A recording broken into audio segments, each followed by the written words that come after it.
बंगाल ऐसा भूमि है जो अगर बंगाल जाग जाएगा तो भारत जागेगा और भारत जागेगा तो विश्व जागेगा। मुसलमान पश्चिम से आया लेकिन बंगाल में जाके ज़्यादा फैला हुआ है, इसलिए मार्क्स, मुस्लिम और मिशनरी ये तीनों ताकत बंगाल में सारे गांव गांव में फैला हुआ है। लेकिन अब बंटने की जगह जो है एक होने की आवश्यकता है। और आपके चैनल के माध्यम से मैं सभी से, पूरे भारतवर्ष के सनातनी मित्रों से, परिवार से एक ही विनती करना चाहता हूं कि पश्चिम बंगाल के तरफ में कृपया आप सभी अपना समर्थन दें। और हम सब जितने भी सनातनी हैं वहाँ पे पश्चिम बंगाल में पूरे तरीके से दम कम लगा करके हम लोग तैयारी में लगे हुए हैं कि 2026 में हम लोगों को बंगाल में भगवा ही भगवा कर देना है।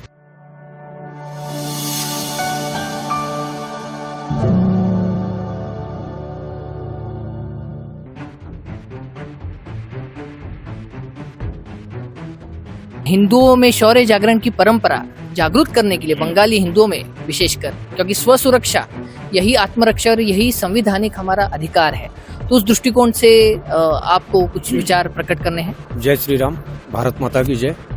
मेरा नाम विनय कुमार त्रिपाठी, मैं श्री राम सेना बंगाल का संस्थापक हूँ। जैसा कि अभी यहाँ पर खड़े हमारे सभी सनातनी भाई मित्र जो बताएं, बंगाल की परिस्थितियों के बारे में बहुत ही कम बताया गया है। बंगाल एक तरीके से समझिए विकलांग हो चुका है। पश्चिम बंगाल एक तरीके से विकलांग हो चुका है और पश्चिम बंगाल के जो सनातनी हैं वो घुट घुट करके अपनी ज़िंदगी को जी रहे हैं। वहाँ पे जो सनातन संगठन है हमारे, हम सब मिल करके काम कर रहे हैं कि पश्चिम बंगाल के अंदर में एक बड़ा बदलाव होना चाहिए।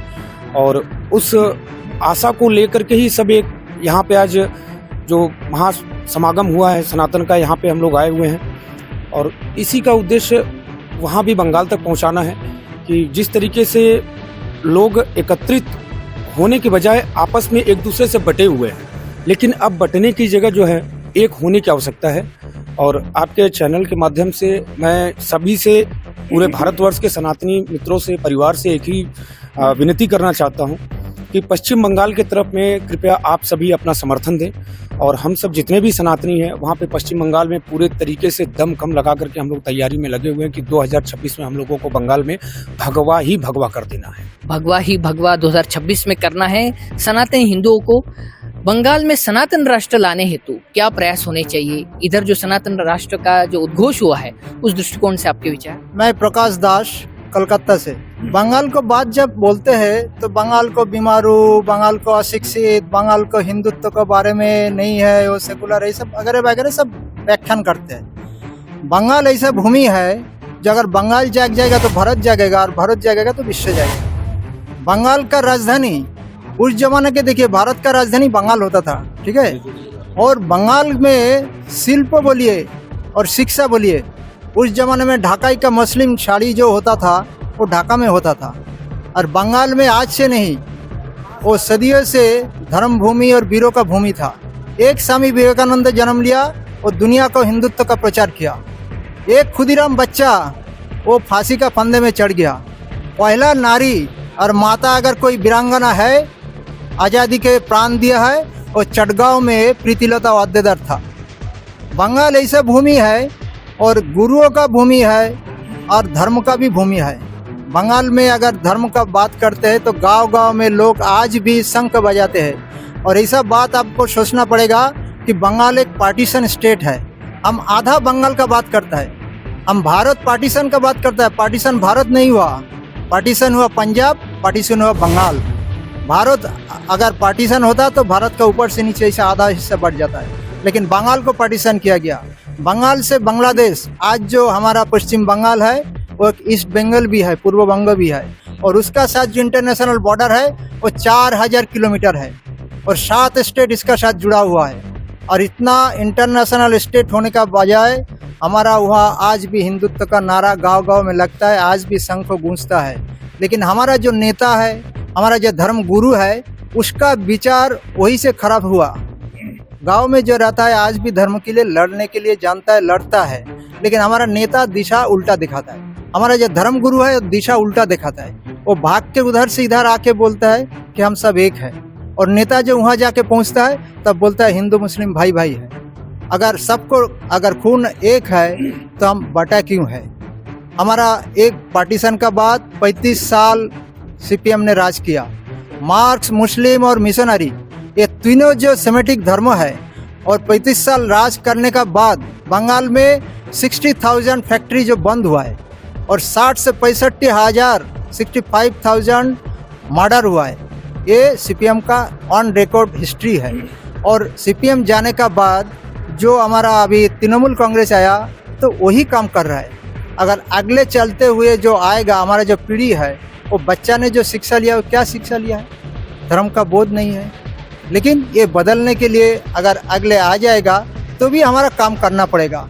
और हमारा गांव-गांव में हर घर में अगर यही काम हम नहीं करेंगे तो अगले बंगाल भी नहीं बचेगा और देश भी नहीं बचेगा। बंगाल में जैसा धर्म गुरु ने पैदा हुआ है, बंगाल में जैसा धर्म के लिए काम करने के लिए पैदा हुआ है, वैसे धर्म का नाश करने के लिए नक्सल भी वही से पैदा हुआ है। मुसलमान पश्चिम से आया लेकिन बंगाल में जाके ज़्यादा फैला हुआ। इसलिए मार्क्स, मुस्लिम और मिशनरी, ये तीनों ताकत बंगाल में सारे गांव-गांव में फैला हुआ है। इसलिए तीनों माओवाद से और मार्क्सवाद से और मिशनरी से लड़ना पड़ता है। तो इसलिए हमारा ताकत और जोर से लगाना पड़ेगा। और हमारे जो इधर से लोग जाते हैं तो बंगाल को वो जानते नहीं पूरी तरफ से, ऊपर से जानते हैं। और आज ऐसा होता है, राजनीति बदलाव आ जाएगा तो सब यही हो जाएगा, ठीक हो जाएगा, ऐसे नहीं होने वाला है। हमारा अंदर से जगाना पड़ेगा और उस जगाने के काम के लिए हम सब एकजुट हुए हैं। आज भी हिंदुत्व के लिए हम सब काम करते हैं, इसलिए यहाँ आए, अपने खर्चा से आए हैं। ऐसे गाँव-गाँव में हर घर में ऐसा नौजवान तैयार हुआ है, इसलिए उसका साथ लड़ना पड़ेगा। और ताकत से अगर सामने जाके हम बोलेंगे तो प्रशासन भी झुकने वाला है। प्रशासन झुकाने के लिए हमको सामने जाके खड़ा होना पड़ेगा। एक जब जाता है तो 10 अगर उसका पीछे जाता है सब भाग जाएगा। लेकिन कोई अगर एक जाता है उसके पीछे 10 नहीं जाता है, वो बोलता है चलो वो करे, हमको क्यों करना है। इसलिए हर जगह कोई भी हिंदू का ऊपर कुछ होता है तो 10 को खड़ा होना पड़ता है। और देश माँ को बचाने के लिए हमारा भीतर भी जज्बा है और हिंदुत्व है। जय श्री राम। अंतिम प्रश्न, मार्क्स, मुस्लिम और मिशनरी, इसके विरोध में सभी हिंदुओं को संगठित होना ये काल की आवश्यकता नहीं तो काल की अत्यंतिक मांग है। तो ये सनातन राष्ट्र का जो उद्घोष इधर हो रहा है, तो इस महोत्सव में आप सब सहभागी हुए हैं। सनातन राष्ट्र की आवाज बंगाल पूर्वोत्तर तक जाएगी, लेकिन इस महोत्सव में सहभागी होने से आपके मन की भावना। जय श्री कृष्ण। मेरा नाम सुजीत कुमार पांडे, मैं बंगाल से आया हूँ, कलकत्ता से, और मैं हिंदू जनजागृति से लगभग 6 सालों से जुड़ा हूँ। तो जैसा कि यहाँ पे आने के बाद ऐसा कई सारे लोग, बड़े बड़े दिग्गज लोग आए हैं यहाँ पर, जो अपनी भाषा दिए, जो अपना ज्ञान दिए हैं, इससे ये लगता है कि अभी हम लोग एक नया जोश उत्पन्न हुआ है। दादा जो बता रहे थे कि बंगाल के बारे में जो बातें की है कि कम्युनिस्ट और इसके बाद इसके पहले जो शासन था, हाँ, तो इसमें सबसे बड़ा जो मुद्दा था वो है अपने बंगाल में कमी नहीं है, पूजा पाठ में बंगाल बहुत आगे है, सबसे आगे है पूजा पाठ में, लेकिन सबसे बड़ी मुद्दा जो है शिक्षा का, धर्म शिक्षा का। तो हमारे बंगाल में क्या है ना, कम्युनिस्ट जो है हमारे दिमाग, बच्चों के दिमाग में, हमारे दिमाग में बुरी तरह से हावी होकर के बैठ गए। भगवान बस पूजा करने योग्य है, सेलिब्रेशन के योग्य है, लेकिन आस्था किस तरह की होनी चाहिए वो नहीं जानते। इसके कारण से वो भी सही बात बताया कि पॉलिटिक्स भले चेंज हो जाए, झंडा भले बदल जाए, लोगों की मानसिकता पहले बदलनी पड़ेगी। जिस दिन लोगों की मानसिकता बदल जाएगी ना, भगवा उस दिन सही में अच्छा लगेगा। तो बंगाल को भविष्य में भारत का अविभाज्य घटक रखना हो तो हम सभी सनातनियों को बंगाल के इन धर्मनिष्ठ हिंदुओं के साथ एकजुट होकर उनके लिए उनकी सहायता करनी होगी, हर संभव प्रयास करना होगा। तभी यह समूचा, भले ही खंडित भारत हो, परंतु यह खंडित भारत तो सनातन राष्ट्र होकर रहेगा। सनातन प्रभात के लिए मैं भारत मंडपम नई दिल्ली से विक्रम डोंगरे, नमस्ते। मातरम, मातरम, जय श्री राम, जय श्री राम, जय जय श्री राम। भारत माता की, भारत माता की, भारत माता की।